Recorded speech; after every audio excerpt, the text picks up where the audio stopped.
Di kalangan para ulama mutasawwifun, para ulama ahli tasawuf, mereka menambahkan juga harus kita bersyukur dengan akal kita. Syukur dengan akal. Bagaimana cara syukur dengan akal? Jika Allah Ta'ala sudah ciptakan kita dengan akal yang sehat, maka akal itu harus digunakan dalam kebaikan. Di antaranya menuntut ilmu. Seperti kita hadir di majelis ta'lim ini bentuk syukur terhadap akal kita. Karena agama Islam ini berdiri di atas ilmu. Sehingga Nabi katakan harus belajar. Thalabul ilmi faridatun ala kulli muslim. Menuntut ilmu hukumnya wajib bagi setiap muslim. Yang wajib 3 ilmu. Ilmu tauhid, ilmu kalam atau ilmu kalam, yang kedua ilmu fikih, yang ketiga ilmu tasawuf. 3 ilmu inilah yang wajib kita pelajari. Nah, cara mendapatkan ilmu, Al-Imam Asy-Sya'bi beliau mengatakan yang pertama adalah binafyil i'timadi. Kalau sedang menuntut ilmu, tinggalkan mengandalkan diri, tapi serahkan seluruhnya kepada Allah Subhanahu wa ta'ala. Wa may yattaqillah yaj'al lahu makhraja wa yarzuqhu min haitsu la yahtasib wa may yatawakkal 'ala Allah fa huwa hasbuhu innallaha balighu amrihi qad ja'ala Allahu likulli syai'in qadra. Siapa yang bertawakal kepada Allah, pasti Allah cukupi. Itu yang pertama. Yang kedua, kata beliau, wasiru fil bilad.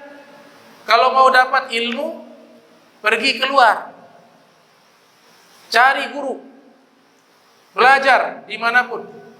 Selama ajarannya benar, cari, tuntut. Sehingga Nabi isyaratkan utlubul ilma walau bisin, tuntutlah ilmu walaupun ke Cina. Ilmu yang bermanfaat, ilmu yang baik disuruh tuntut. Nabi sallallahu alaihi wasallam bersabda, man salaka tariqan yaltabisu fihi ilman sahalallahu bihi tariqa ilal jannah. Siapa yang menempuh perjalanan untuk menuntut ilmu, maka Allah mudahkan jalannya ke surganya Allah Subhanahu wa ta'ala. Bahkan Al-Imam Sya'bi juga mengatakan, Al-Imam Sya'bi mengatakan, disebutkan dalam kitab Jami'ul Bayanil Ilmi wa Fadlih oleh Al-Imam Ibnu Abdul Bar, beliau mengatakan, lau anna rajulan safar min aqsa Syam ila aqsal Yaman liyasma'a kalimata hikmatin ma ra'aitu safarahu dha'. Seandainya ada seseorang dia berangkat untuk menuntut ilmu, mulai dari dia berasal dari ujung negeri Syam, dia pergi ke ujung Yaman, itu perjalanan 1 bulan lebih, hanya untuk mendengarkan satu ilmu saja, satu nasihat hikmah saja, maka saya melihat perjalanannya itu tidak sia-sia.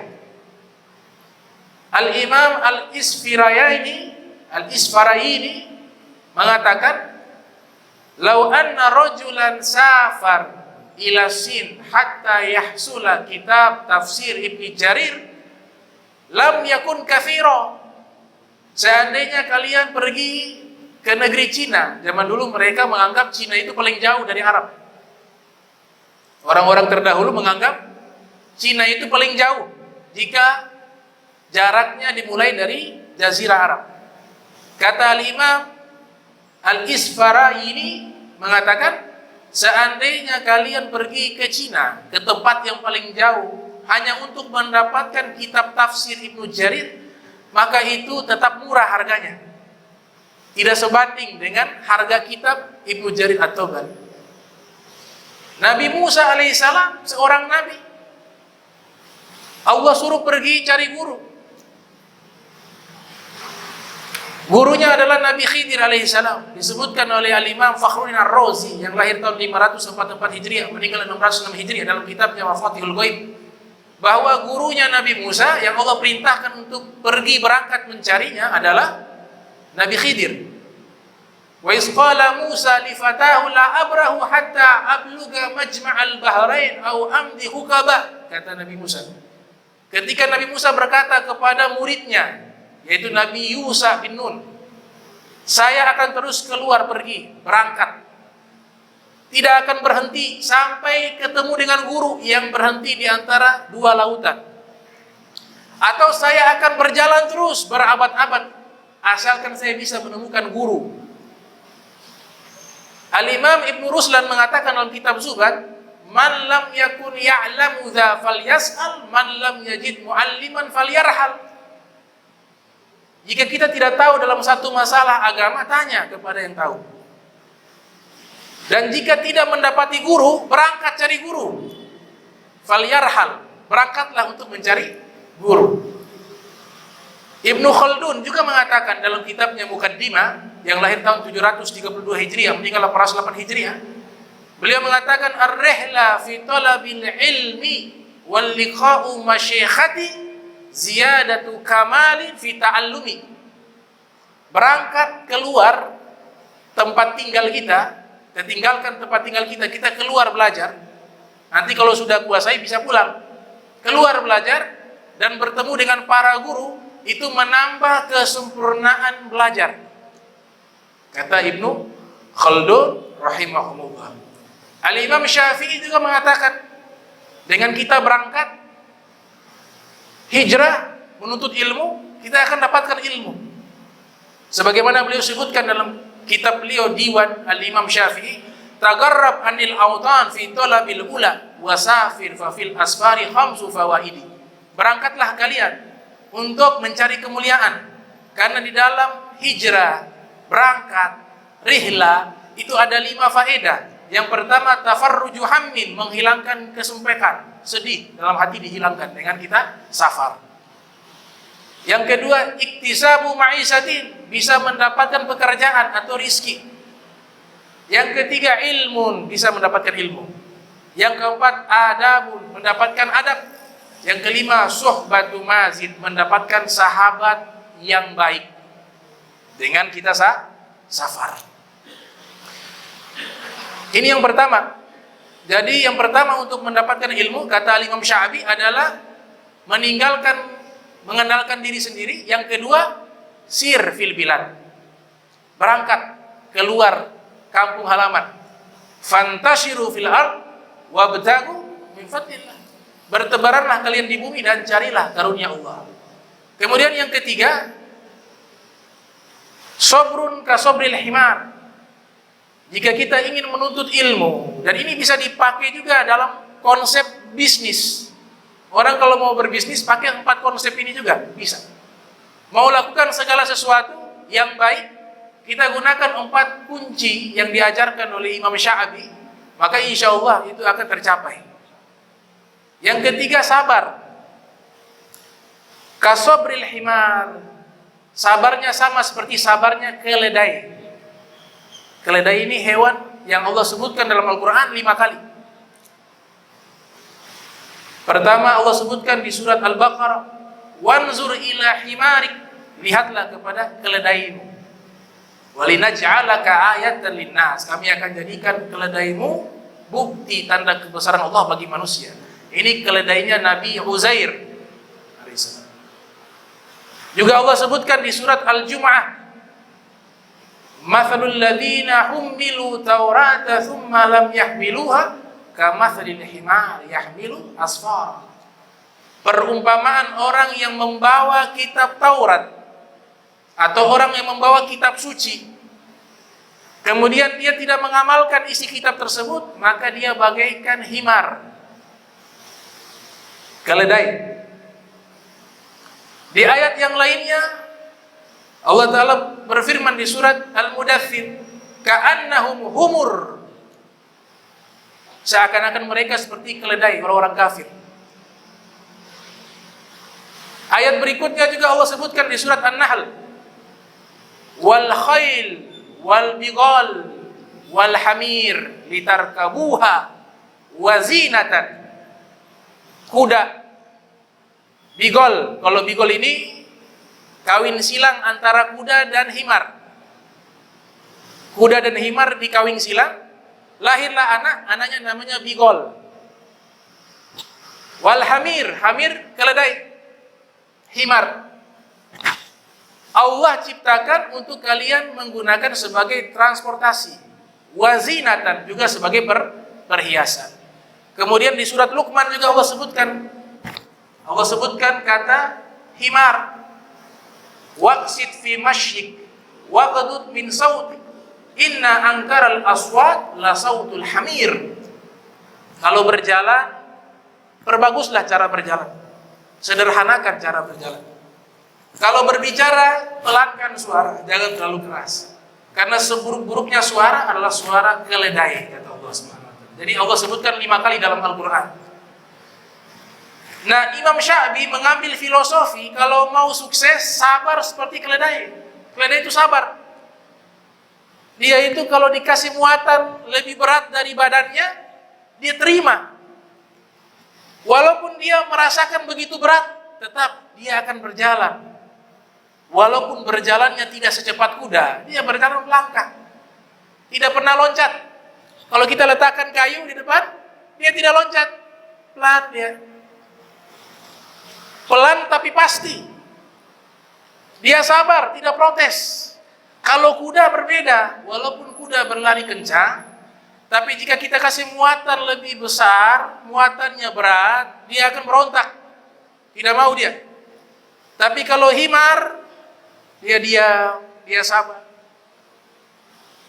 Jalan dia. Nuntut ilmu begitu, sabar. Gak boleh instan.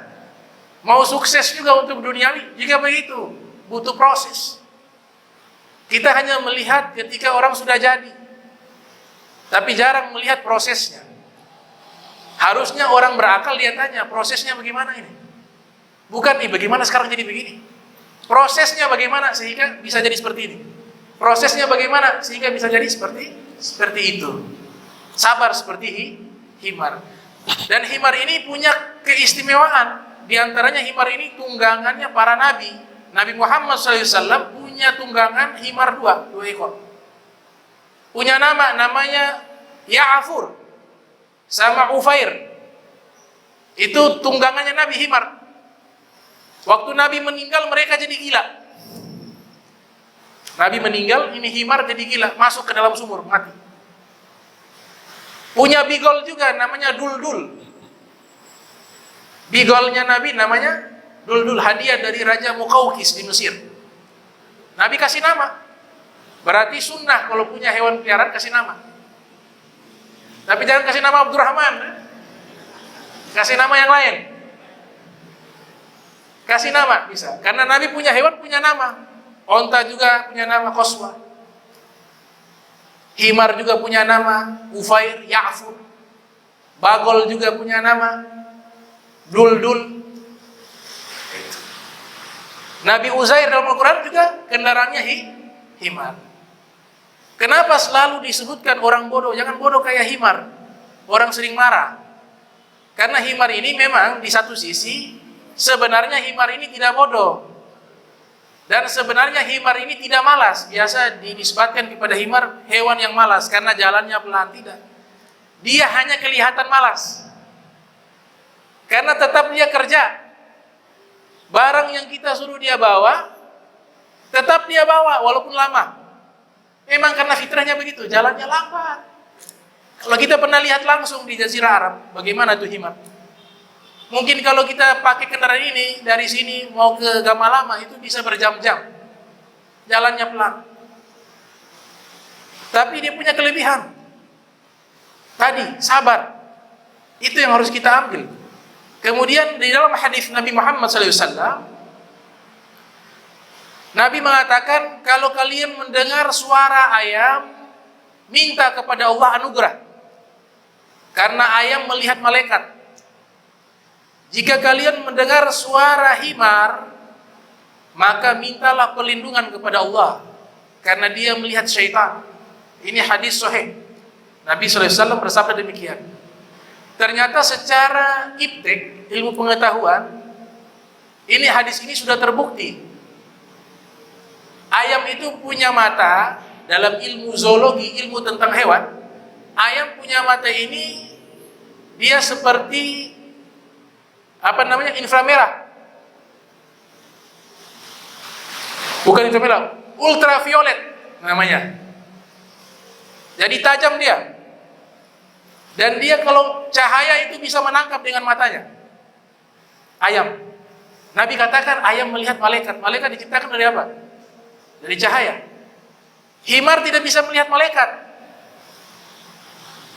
Karena himar punya mata itu sudah diteliti dia merah. Inframerah. Nah, inframerah ini hanya bisa melihat satu muatan yang bukan bersifat cahaya tapi bersifat api. Jin diciptakan dari apa? Dari api. Itu sudah dibuktikan secara ilmu pengetahuan. Nabi sudah menyatakan 1000 tahun lalu, kalau kalian mendengar ayam bersuara, doa kepada Allah, minta rahmatnya Allah, minta anugerah Allah. Kenapa? Ayam itu melihat malaikat. Namun jika mendengar suara himar, minta perlindungan kepada Allah, karena himar melihat syaitan. Shadaqa Rasul sallallahu alaihi wasallam. Sungguh benar apa yang disabdakan oleh Nabi kita Muhammad sallallahu alaihi wasallam. Itu tentang himar. Jadi sudah 3 ya. Ini terakhir. Yang keempat adalah bukurun ka bukuril ghurab. Kalau mau dapat ilmu, kalau mau sukses dunia, mau sukses akhirat juga, mau sukses mendapatkan ilmu, mulailah belajar di waktu pagi sudah keluar. Jangan waktu pagi tidur. Beda kalau sudah proses itu sudah dilalui, kemudian dia tidur pagi, tidak masalah. Seperti guru-guru kami banyak tidur pagi. Habis subuh tidur. Ada yang bilang ini hadis mengatakan habis tidur habis subuh tidak boleh tidur. Nanti itu kalau kalian, mereka malam-malam begadang sholat. Sholat. Sehingga habis subuh tidak kuat tidur. Pahala. Kalau malamnya begadang, foya-foya, habis subuh tidur, nah itu yang kena hadis tersebut. Jadi lihat kondisi. Ya, hadis itu tidak hanya secara tekstual, tapi juga kontekstual dipahami. Nabi punya doa, hadis riwayat Abu Daud, yang lahir tahun 202 Hijriah, meninggal 275 Hijriah. Nabi berdoa, Allahumma bakir li ummati fi bukuriha. Ya Allah, berikanlah keberkahan untuk umatku di waktu paginya. Jadi kalau waktu pagi kita sudah mulai aktivitas, maka kita dapat doanya Nabi Muhammad SAW. Kemudian Nabi biasa melakukan sesuatu hari Rabu. Kalau memulai segala sesuatu, biasa Nabi lakukan di hari Rabu. Mau mulai berbisnis, mulai hari Rabu. Mau mulai usaha, mulai hari Rabu. Kenapa hari Rabu yang dipilih oleh Nabi? Karena cahaya Nabi diciptakan di hari Rabu. Kalau cahaya ini diciptakan hari Rabu, maka hari Rabu jadi berkah karena sebab penciptaan Nabi Muhammad SAW. Maka mulai pada hari Rabu. Dan juga Nabi katakan, kita ini harus pagi-pagi, ya Imam Syafi'i mengutip, pagi-pagi sudah keluar, sebagaimana burung gagak. Burung gagak itu kalau keluar sebelum subuh, sudah keluar burung gagak. Burung gagak ini namanya ghurab. Dalam Al-Quran Allah sebutkan 2 kali dalam Al-Quran. Di antara ayatnya Allah Ta'ala berfirman, فَبَعَثَ اللَّهُ غُرَابًا يَبْحَثُ فِي الْأَرْضِ لِيُرِيَّهُ كَيْفَ يُوَارِي سَوْءَةَ أَخِيهِ. Allah mengirim burung gagak menggali-gali tanah untuk memperlihatkan kepada anaknya Adam bagaimana cara menguburkan saudaranya. Pernah saya bahas tentang masalah tersebut. Kemudian dalam hadis yang lain Nabi bersabda, "Lau tawakkaltum 'ala Allah haqqa tawakkuli la razaqakumullah. Lau tawakkaltum 'ala Allah haqqa tawakkulihi la razaqakumullah kama yarzuqu tayra yaghdu khimasa wa yaruhu bitana." Hadis riwayat Tirmizi dalam sunannya yang lahir 209 Hijriah, meninggal tahun 279 Hijriah. Nabi bersabda, seandainya kalian tawakal kepada Allah dengan tawakal yang sebenar-benarnya, pasti Allah akan berikan rizki kepada kalian sebagaimana Allah berikan rizki kepada burung yang pagi hari dia sudah terbang. Jadi mau dapat rizki itu mudah, startnya pagi hari. Lihat toko yang buka jam 8 dengan buka jam 12. Kira-kira yang untung mana? Yang 8. Jam 12 buka, tutup jam 4 sore. Ini yang toko satu jam 8 buka, tutupnya dekat maghrib. Mulainya pagi berkah. Ya, an-naum, yang tidur di waktu pagi yurisul faqra, mewarisi kefakiran. Jika malamnya tidak digunakan di dalam ketaatan, tapi kalau dalamnya ketaatan, di waktu malam dia belajar, waktu malam dia tahajud, maka paginya yang dia tidur pahala. Kenapa? Dia terhindar dari maksiat. Tidur jika kita niatkan untuk menjaga diri kita dari maksiat, tidur kita pahala. Tidur yang kita niatkan untuk mengembalikan kekuatan agar bisa taat kepada Allah, tidur kita pahala. Tidur yang kita niatkan untuk menjaga diri kita daripada fitnah, tidur kita pahala. Jadi semua letaknya di tidur. Nah, ini 4 kunci yang dimana kita bisa mencapai ilmu tersebut atau kesuksesan yang disampaikan oleh Imam Syafi'i. Yang pertama adalah tawakal kepada Allah. Yang kedua adalah pergi ke negeri, sirul ilal bilad. Yang ketiga adalah sabar seperti sabarnya himar. Dan yang keempat itu adalah pagi hari sudah keluar seperti burung gagak. Nah, Imam Syafi'i itu mengatakan demikian. Mudah-mudahan ini bermanfaat. Allahumma jam'ana hadza jam'an marhuma wa tafarraqna min ba'di tafarraqa ma'suma wa la tajal bina wa la bina syaqi wa la mahruma. Allahumma nazzih qulubana an ta'alluqi min dunak waj'alna min qaumin tuhibbuhum wa yuhibbuna subhanaka bihamdika asyhadu an la ilaha illa anta astaghfiruka wa atubu ilaik. Wa sallallahu alaihi Muhammadin wa ala alihi wa sahbihi wa barik wa sallam wa la minkum. Wassalamu alaikum warahmatullahi wabarakatuh.